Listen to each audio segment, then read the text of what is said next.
ভালোবাসা কতটা সুন্দর একটা শব্দ, তাই না? কিন্তু মাঝে মাঝে এই সুন্দর শব্দটাই আমাদের ভিতরটা ভেঙে দেয়।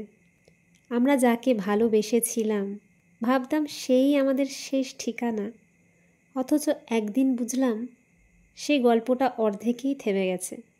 তখন বুকের ভেতর শুধু প্রশ্ন, হোয়াই মি?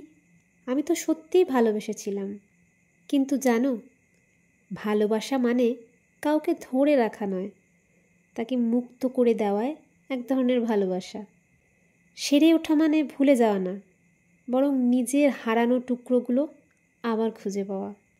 একদিন সকালে উঠে যখন নিজের হাসিটা ফেরত পাবে, বুঝে নিও তুমি ধীরে ধীরে ঠিক হয়ে যাচ্ছ। আর মনে রেখো, যে কষ্টটা তুমি আজ অনুভব করছো, কাল সেই কষ্টটাই তোমাকে শক্ত করে তুলবে। তোমার ভেতরের ভালোবাসাটা মরে যায়নি, সেটা শুধু নিজের দিকে ফিরে আসছে, যাতে তুমি আবার ভালোবাসতে শেখো, এইবার নিজেকে।